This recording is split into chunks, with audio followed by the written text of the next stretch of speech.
Paano kung ang anak mong 8 taon nang nawawala at pinagluksaan mo ay biglang bumalik sa inyo? Pero imbis na saya ang idulot nito, ay pagdurusa sa pamilya ang dala niya dahil ang katawan nito ay ginawa palang kabaong ng isang sinaunang demonyo. Pero bago ang lahat, shoutout muna sa ating mga solid na viewers na sina Charles Igana, Wards TV, Apex, Franz Enogena, Natril Ariano at Phoenix Vlog. Nagsimula ang pelikula sa isang babae na tinatawag nilang Jupeta ang nagmamaneho pauwi kasama ang kanyang pamilya kung saan masaya silang nagkakatuwaan sa loob ng sasakyan. Ngunit biglang pinatay ni Jupeta ang musika at pinatahimik silang lahat dahil tila may naramdaman siyang kakaiba. Pagkarating nila sa bahay, ay napansin ng kanilang bunsong anak na babae na duguan ang kanyang alagang ibon. Kaya't daglian itong kinuha ni Jupeta at tiningnan ng kanyang asawa na may matinding takot sa kanyang mga mata at may nagbabadya na panganib. Kaya naman agad niyang inutusan ang mga bata na umakyat at manatili sa itaas at sabay pinisa ang dugo ang ibon. Pagkatapos nito ay pumunta ang mag-asawa sa isang bahagi ng kanilang ari-arian kung saan may nakatayong istruktura na hugis piramid at agad binuksan nila ang isang lihim na pinto at pumasok sa loob. Sa ilalim ng lupa ay bumadya sa kanila ang isang sinaunang libingan at sinabi ni Jupeta sa kanyang asawa na titingnan niya kung oras na ba para buksan ito. Kaya't dahan-dahang binuksan ng lalaki ang nicho, ngunit pinigilan siya ni Jupeta at sinabing huwag itong masyadong buksan. At nang tiningnan niya ang loob at nakitang nandoon pa rin ang mommy, ay nagtanong ang asawa kung gising na ba ito o hindi. Ngunit biglang humina at namatay ang sindi ng kandila at muli niya itong sinindihan at sinabing ligtas pa sila. Ngunit laking gulat nila nang biglang bumangon ang mommy. At dahil dito ay nagwala ang mga mekanismo sa loob ng silid at isang matulis na bakal ang biglang bumaong sa liig ng lalaki na siyang naging sanhi ng kanyang agarang kamatayan. Samantala, makikilala natin si Charlie na kasalukuyang tinuturuan ng Morse code ang kanyang anak na babae na si Katie, kung saan naka-assign si Charlie sa Cairo kasama ang kanyang pamilya. Bukod kay Katie ay mayroon pa silang isang anak na lalaki na si Seb. Si Charlie ay isang investigative TV reporter at ang kanyang asawang si Larissa naman ay kasalukuyang buntis sa kanilang susunod na anak, hanggang sa bigla silang nakarinig ng ingay mula sa itaas dahil nag-aaway ang mga bata, kaya't agad silang tumakbo para awatin ang mga ito. At pagkarating nila roon ay agad na nagsumbong si Katie na itinapon daw ni Seb ang kanyang manika mula sa bubong.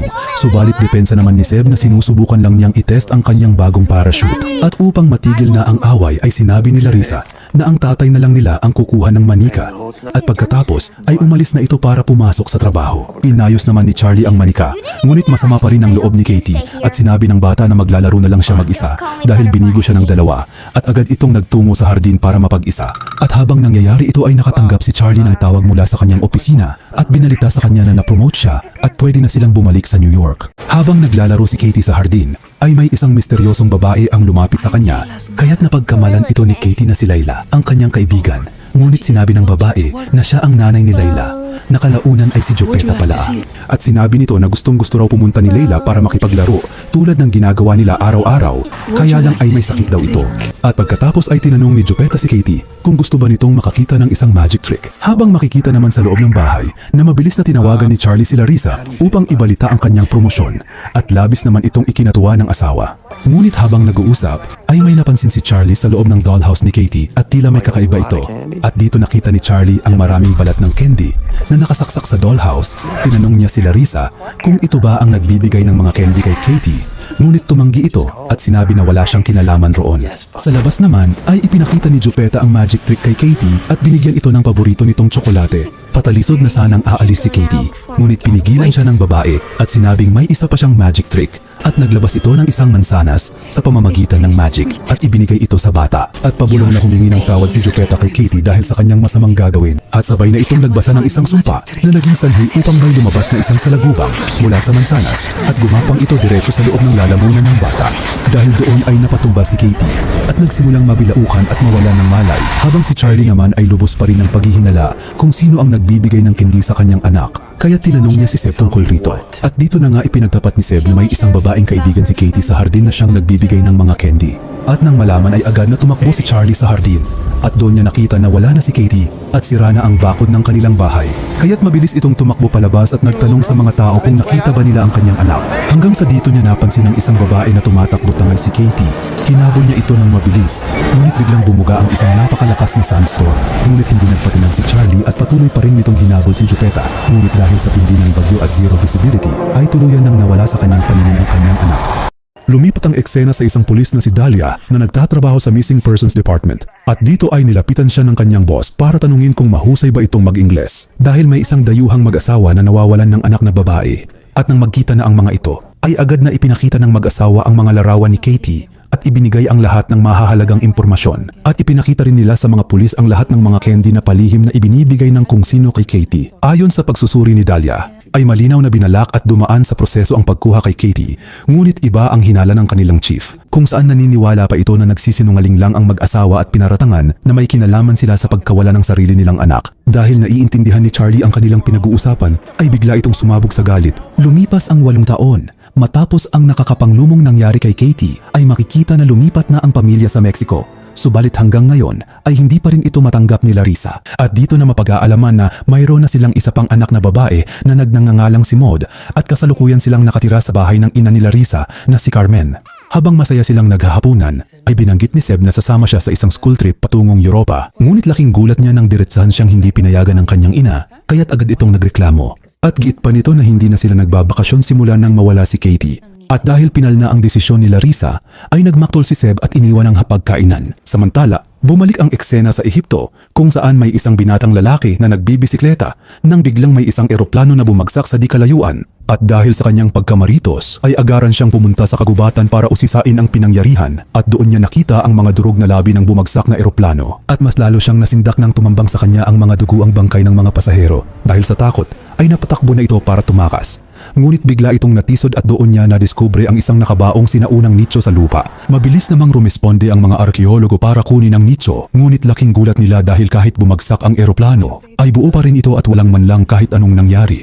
At nang buksan nila ito, ay tumambang sa kanila ang isang katawan na nakabalot na isang batang mami. Kaya't dahan-dahang nila itong tinanggal at nakita ang mga nakasulat na sinaunang orasyon at mas lalo pa silang nagulat dahil ang bangkay sa loob ay katawan ng isang batang babae na mukhang matagal nang nakalagay sa nicho. Akala ng lahat ay patay na ito, ngunit biglang dumilat ang bata at sumigaw ng napakalakas, dahilan upang natakot ang mga ito. Balik ang eksena kina Charlie kung saan habang nagkakatuwaan ng pamilya sa loob ng kotse, ay may isang biglang tumawag sa kanilang telepono mula sa Egyptian Embassy. Kaya't agad na itinigil ng mag-asawa ang kotse at bumaba para kausapin ng opisyal. At dito sinabi ng lalaki na natagpuan na nila ang kanilang anak na si Katie at sa kabutihang palad ay buhay pa ito. Dahil sa narinig ay sabay na napaiyak ang mag-asawa dahil sa wakas ay makikita na muli nila ang kanilang anak. Kaya't agad na itong lumipad pabalik ng Cairo at pagkarating nila roon ay binalaan sila ng isang doktor. Dahil ayon sa kanya ay matagal ng panahong nakalagay si Katie sa loob ng nicho, kaya naman ang kanyang nervous system ay tuluyan ng nasira at nagkaroon ng depekto.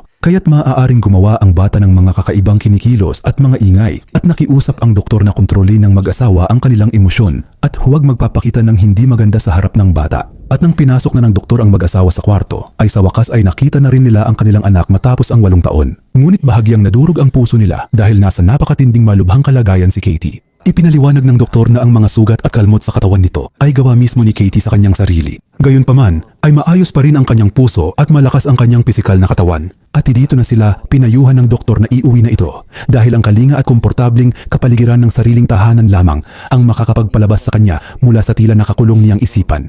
Sa kabila ng kalagayan ni Katie, ay halatang sabik na rin niyang makasama ang kanyang pamilya, kaya't dahan-dahang niyang itinaas ang kanyang kamay na agaran namang hinawakan ni Charlie. Subalit ilang saglit lang ay bigla itong sinumpong at nagwawala ang katawan ng bata dahil sa matinding seizure, kaya napilitan ang mga doktor na turukan siya ng pampakalma.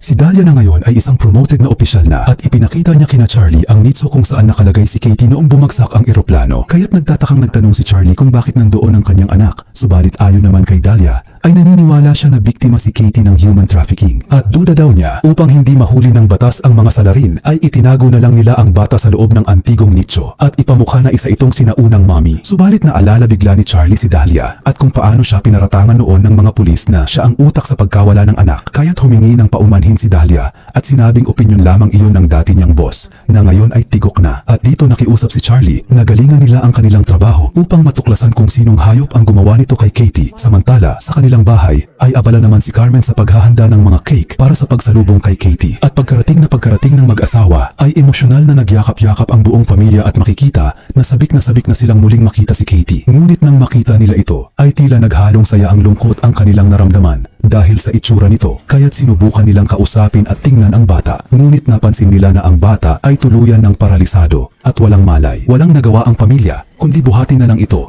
patungo sa kwarto at dahan-dahang ihiga sa kama, kung saan agad na nagdasal si Carmen para kay Katie, habang si Maud naman ay sinubukang kausapin ang kanyang ate sa kauna-unahang pagkakataon. Habang si Seb naman ay labis na natakot sa itsura nito, at kahit pilitin siya ni Larissa ay sinabi niyang wala siyang gustong sabihin kay Katie. Ngunit ang mga dasal ni Carmen ay tila nagdulot ng galit kay Katie, at bigla nitong binalibag at isinubsob ang sariling ilong. At dito nagsimula siyang kumilos ng marahas, at ang mas nakakakilabot ay biglang lumutang sa hangin ang katawan ni Katie. Mabilis na kumuha si Larissa ng injection at itinurok ito sa kanya na siyang nagpakalma sa nagwawalang dalaga. Sa paglalalim ng gabi ay pumunta si Maud sa kwarto ni Seb at sinabing natatakot siya kay Katie. Habang ang mga bata ay natutulog, si Charlie naman ay abala sa pagsisiyasat at pilit na isinasalin ang mga sinaunang orasyon na nakuha kasama ni Katie. Gumawa siya ng isang malaking board para pag-isipan ng lahat. Ngunit hindi pa rin siya makahanap ng malinaw na konklusyon, kaya't sinubukan ni Larissa na ipaalala kay Katie ang mga alaala ng kanyang kabataan. Ngunit nanatili itong tulala at walang pakiramdam. Maya't maya ay nakarinig si Maud ng isang kakaibang kaluskos, kaya agad niyang ginising si Seb. Umakyat si Charlie sa kwarto at laking gulat niya nang makitang wala na si Katie sa kanyang higaan.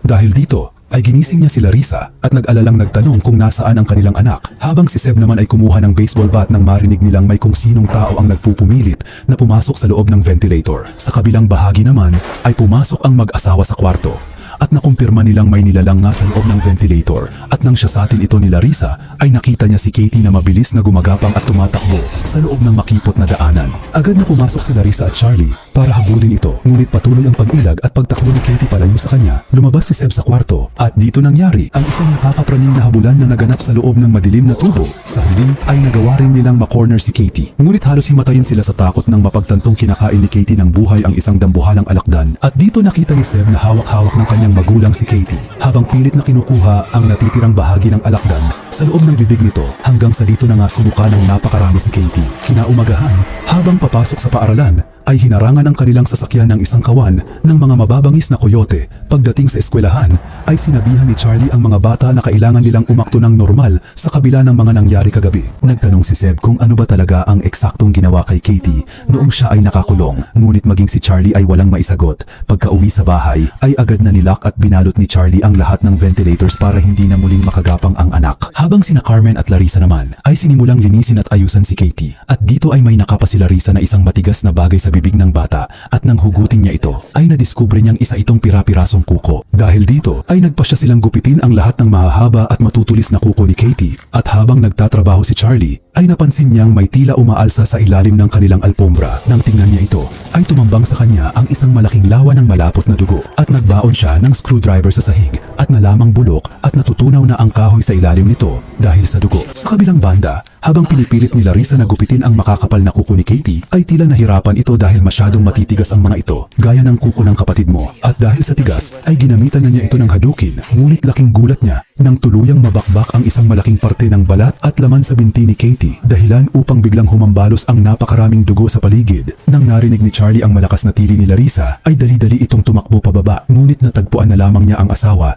na nakadapa sa sahig at nalamang nawala na naman si Katie. Agad siyang umakyat para hanapin ang anak, ngunit patuloy lang ito sa pagtakbo at pag-iwas sa kanya, at kumuha si Katie ng isang matulis na bakal na pambungkal ng apoy at muling nagtatakbo, hanggang sa nakarinig si Charlie ng kakaibang tunog mula sa loob ng banyo, at nang pumasok ito ay doon niya nakita si Katie na walang awang kinakalos at sinusugatan ang sarili niyang laman gamit ang hawak na bakal. At upang maiwasan muli ang ginawa sa kanyang sarili ay binalutan ni Larissa ng benda ang mga sariwang sugat ng anak kasama ang kamay nito, hanggang sa iminungkahi ni Charlie na mas mabuting maghanap na sila ng isang espesyal na pasilidad o ospital para kay Katie. At sinabi niya na mapanganib na si Katie sa sarili niya at hindi sila handa o may kakayahan na mag-alaga sa ganoong kalagayan. Subalit nagalit si Larissa at sinabing hinding-hindi niya ipapamigay ang kanyang anak matapos ang napakaraming taon na nawala ito sa kanila. Kaya't dito na nag-umpisa ang kanilang pag-aaway. Sinabi ni Charlie na gusto lang niyang malaman kung ano ang totoong nangyari. Subalit isinumbat naman ni Larissa na gumagawa lang si Charlie ng mga kwento upang pagtakpan ang sarili nitong kasalanan at multo ng konsensya. Dahil sa tindi ng sama ng loob ay agad na umalis si Larissa at pumasok sa kwarto ni Katie at naupo sa tabi ng anak at umiiyak na nakiusap kay Katie na magsalita kahit isang beses lang. Ngunit imbis na sumagot ay dinuraan lang ni Katie si Larissa diretso sa kanyang mukha.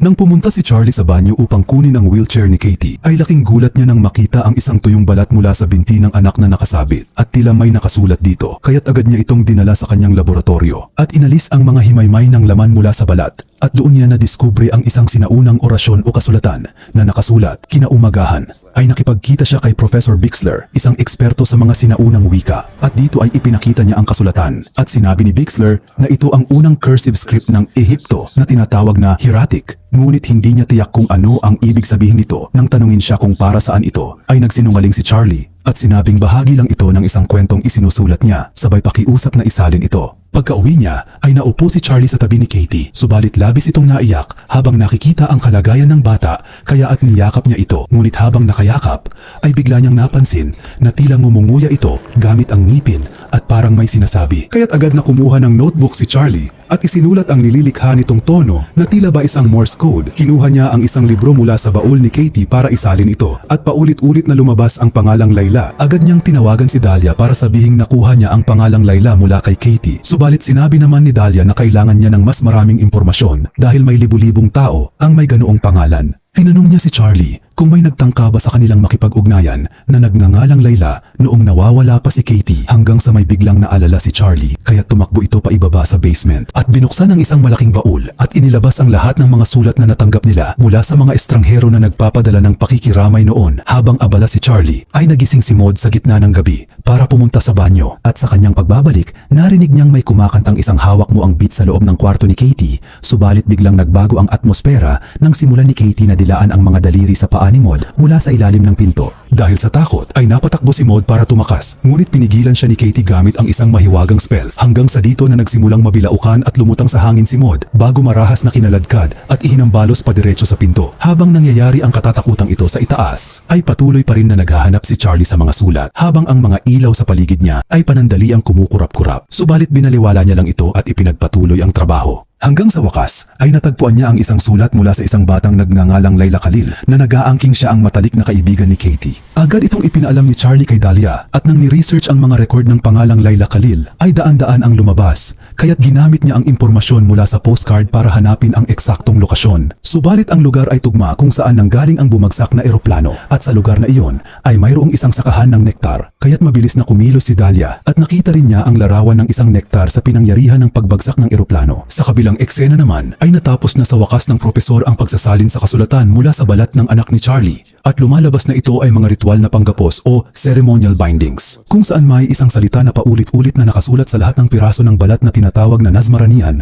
kaya't ipinarinig ng propesor kay Charlie ang isang lumang recording kung saan binanggit na ang Nazmaranian ay isang madilim at malignong puwersa na dating namumuhay kasama ng mga tao sa loob ng mga anino at may kakayahan itong pag-away-awayin ang mga miyembro ng pamilya. Hanggang sa mapilitan silang tudasin ang isa't isa, ipinaliwanag ng propesor kay Charlie na ang mga gapos sa balat ay ginawa mismo upang ikulong ang halimaw at kung ang mga gapos na ito ay tatanggalin tulad ng ginawa nila sa paggupit ng kuko at balat ni Katie, ang madilim na puwersa ay muling makakalaya. Samantala ay makikita naman na tuluyan ng nakontrol ni Katie si Maud gamit ang kanyang sumpa. Ginamit niya ang katawan ni Maud upang itakwil at murahin ang guro nito sa paaralan na naging sanhi upang mapatalsik o ma-expel ang bata. Nang dumating si Dahlia sa sakahan upang hanapin ang nagngangalang Layla ay napagtanto nito na walang tao sa loob ng bahay, kaya't palihim itong pumasok sa pamamagitan ng pinto sa likod at dito ay nakakita lamang siya ng isang lumang VCR recorder. At habang naglilibot sa paligid ay may natagpo ang pinto si Dahlia na nag-akay sa kanya patungo sa istrukturang hugis piramid at doon niya nadiskubre ang isang lihim na pinto at dahan-dahan siyang pumasok sa loob ng madilim na silid.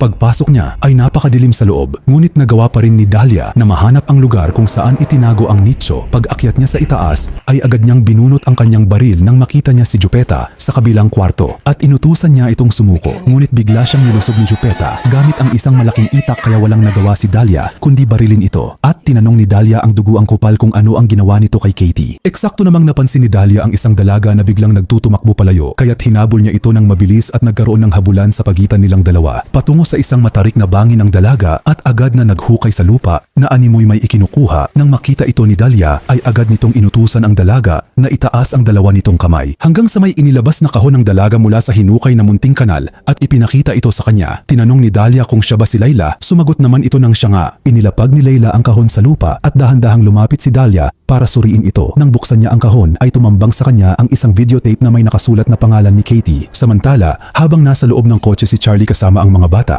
ay nakiusap siya kay Seb na huwag nang ipaalam sa kanilang ina ang naganap na insidente. Ngunit ang hindi nila alam, ang bunsong si Maud ay tuluyan ng sinaniban at kontrolado na ng demonyo. Habang inaayos nila Risa ang gripo, ay napansin nito na walang lumalabas na patak ng tubig sa kanilang alababo. Kaya't bumaba ito sa basement para tignan ng linya at doon niya napansin ang mga nakakalat na sulat, partikular ang sulat na isinulat mismo ni Layla. Sa kabilang banda ay pumasok si Carmen sa kwarto ni Katie at muling nag-umpisang magdasal. Ngunit dahil dito ay nagwala sa galit si Katie at walang awang kinagat ang kamay ng kanyang lola, sinubukan ni Carmen na tumakbo palabas. Ngunit biglang sumara ng malakas ang pinto. Ngunit pagtalikod ni Carmen ay naroon na agad si Katie kaya't agaran siya nitong pinatumba. Dahilan upang natanggal ang kanyang pustiso, sinubukan namang gumapang ni Carmen sa sahig upang makatakas. Ngunit ang kwintas ng rosaryo na hawak niya ay biglang humigpit sa kanyang leeg na naging sanhi sa kanyang pagkakasakal at magsimulang lumutang sa hangin hanggang sa ginamitan ito ng sumpa ni Katie at marahas na inihagis si Carmen padiretso sa bintana na sakto namang bumagsak sa mismong bubong ng kotse nila Charlie. Dahil sa nangyari ay nagdulot ito ng matinding takot kina Seb. Ngunit imbis na matakot ang sinanibang si Maud ay humalakak pa ito ng napakalakas sa kabila na nangyari sa kanyang lola. Sinubukan ni Charlie na lumabas ng kotse para tulungan ang biyenan. Ngunit laking gulat niya nang biglang magunahan at pumaligid ang mga mababangis na koyote sa kanyang paligid. Habang laking gulat naman ni Larissa mula sa bintana nang makita ang kanyang ina na walang awang pinagpupunit-punit ng mga koyote ang katawan nito habang ito ay buhay pa. At nang nakabalik na si Dahlia sa kanyang bahay ay agad na nitong pinanood ang VCR tape na ibinigay ni Layla at sa video ay ipinapaliwanag ni Jupeta na dumating na ang takdang panahon upang ilipat ang masamang espiritu mula sa isang katawan patungo sa iba. At ang katawan ng isang walang malay at inosenteng bata ang pinakamagandang opsyon dahil mapapatagal pa nito ang paglabas ng masamang espiritu. Matapos mapanood ito ay pinuntahan ni Dahlia si Layla upang i-interrogate ngunit hindi ito sumasagot at dahil sa galit ni Dahlia ay sinunggaban niya ito sa leeg. Ngunit dito na ipinakita ni Layla ang malupit na katotohanan na pinutol pala ang kanyang dila at sa pamamagitan ng pagsulat ay nagawa niyang ipabatid kay Dahlia na ang kagagawan ng lahat ng ito ay ang sarili niyang ina. Ayon sa kanya ay sinubukan daw niyang magsalita ng katotohanan noon kaya bilang parusa ay pinutol ng kanyang ina ang kanyang dila at sinabi rin niya na si Katie ay hindi dapat pinalabas mula sa loob ng nicho dahil may isang mapanganib na demonyo ang nakasanib sa kanya. Nakatakda palang bahain ng malubha ang kanilang sakahan noon kaya naman walang nagawa ang mga kapatid na lalaki ni Layla kundi ilipat at itakas ang mami. Hanggang sa doon na naganap ang pagbagsak ng eroplano, sinimulan ng isulat ni Layla ang lahat ng detalye upang ipaliwanag kay Dahlia ang tungkol sa malignong puwersa ng Nazmaranian at agad na nag-iwan ng voice message si Dahlia sa telepono ni Charlie upang sabihing papunta na siya roon. Samantala, nang pababa na sana si Seb sa hagdan, ay bigla itong nakarinig ng marahang katok mula sa loob ng kwarto ni Katie. Susubukan niya sanang silipin ito, ngunit nagpasya siyang huwag na lang itong pansinin hanggang sa biglang nagsalita si Katie mula sa loob at nakiusap na huwag siyang iwanang mag-isa at hiniling niya kay Seb na kalagan ang mga tali nito para makasama naman siya sa patitipon sa ibaba. Dahil dito ay nagtatakbo si Seb patungo sa kanyang kwarto, ngunit naririnig pa rin niya ang boses ni Katie sa loob ng kanyang isipan. At upang mawala ito ay isinuot niya ang kanyang headphones para takpan ang boses ng kapatid. Ngunit maging sa loob ng headphones ay naririnig pa rin niya ito hanggang sa makikita na dahan-dahan ng binakbak ni Katie ang bulok na sahig ng kanyang kwarto at unti-unti siyang gumapang palabas. Lumipat ang eksena sa sinanibang si Maud kung saan lumapit ito sa nakaburol na bangkay ng kanyang lola hindi para umiyak kundi kopalin pa ito at walang awang binaklas at pinagpupunit ang mga tahi sa bibig ng namayapang matanda.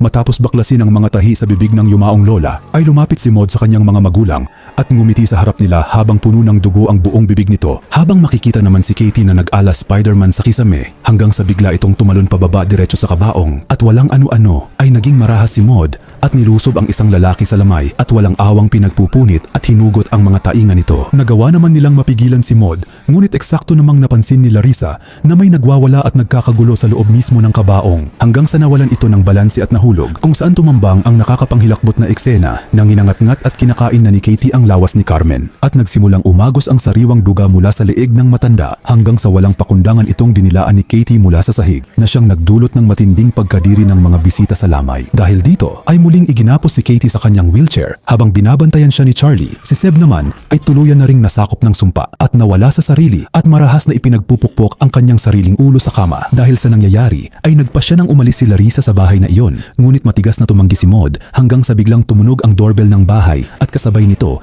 ay dahan-dahan na namang lumutang sa hangin ang katawan ni Katie. Pagbukas ni Larissa sa pinto ay nakita niya si Dahlia at sinabi na may hawak siyang tape na siyang magpapaliwanag sa lahat ng nangyari kay Katie at nang isinalang nila ang VCR ay doon ibinunyag ni Jupeta ang lahat ng katotohanan, kung saan isinumpa pala ang kanilang pamilya ng isang demonyong Nazmaranian at upang maprotektahan ang kanilang mga sarili ay daan-daang taon na silang nag-aalay ng buhay ng ibang tao. At ang huling katawang ginamit nila ay tuluyan ng natuyo at naubos, kaya't oras na para sa isang bagong katawan na magpapakain sa demonyo. Iniharap ni Jupeta ang kamera at ipinakita si Katie at makikita na sinimulan nila ang ritual at itinali ang bata sa isang poste. Habang pinapanood nila ito ay palihim na kinontak ni Katie si Seb sa pamamagitan ng isip at nakiusap na pumunta ito sa kanyang kwarto para tulungan siyang maghubad. Kaya't pumasok si Seb sa loob ng ventilator at doon magkasama nilang binalatan at pinagpupunit ang mismong balat sa katawan ni Katie. Tinanggal nila ang bawat piraso ng benda mula sa kanyang balat dahilan upang malantad ang kanyang sariwang laman at duguan niyang anyo. Habang nagpapatuloy ang ritual ay inihiga si Katie ng direkta sa ibabaw ng lumang katawan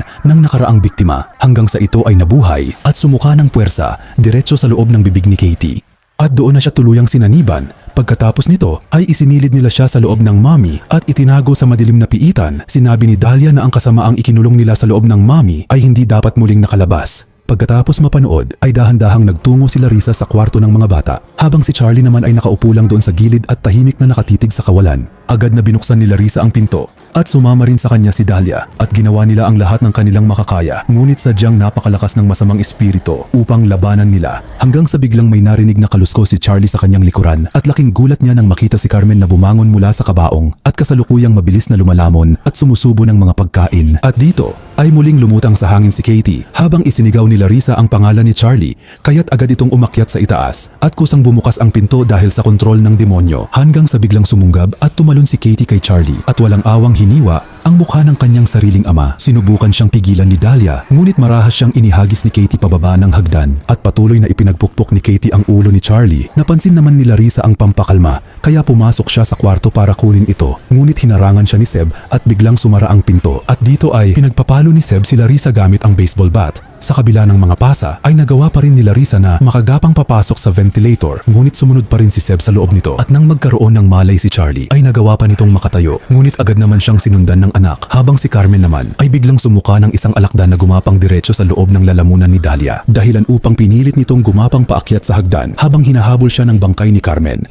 Bago pa man makagawa ng masama si Carmen, ay nagawa siyang masipa ni Dahlia pababa ng hagdan at ang alakdan sa loob ng lalamunan ni Dahlia ay sinisimula ng lagutin at pilayin ang kanyang leeg mula sa loob. Ngunit pilit isinubo ni Dahlia ang kanyang mga daliri sa kanyang sariling bibig upang hugutin at ilabas ang alakdan. Sa kabilang banda ay patuloy pa rin si Seb sa paghabol kay Larissa sa ventilator hanggang sa nagawang makatago si Larissa. At bago pa man siya muling paluin ng anak, ay mabilis niyang itinalpak at itinurok ang injection kay Seb para ito ay kumalma. At nang papalapit na si Katie kay Larissa, ay pilit namang gumapang si Charlie paakyat sa hagdan at tinanong niya si Dahlia kung natatandaan pa ba nito ang mga salitang binigkas noong panahon ng ritual at sa kabutihang palad ay natatandaan pa nito. At sabay pumasok ang dalawa sa kwarto at mabilis na naglock ng pinto. Nakiusap si Charlie kay Dahlia na buksan ang pinto at ginawa naman niya ito. Agad na sumunggab si Katie kay Charlie at mahigpit siyang niyakap at hinawakan ng ama. Sinubukan ni Dahlia na bigkasin ang mga orasyon ng ritual, ngunit dahil sa malaking hiwa at sugat sa kanyang lalamunan ay nawalan ito ng boses. Tumakbo si Larissa paakyat at doon niya nakita na isinasakripisyo na ni Charlie ang kanyang sarili para sa kanyang anak at nang gumana ang sumpa ay makikita na ang masamang espiritu ng Nazmaranian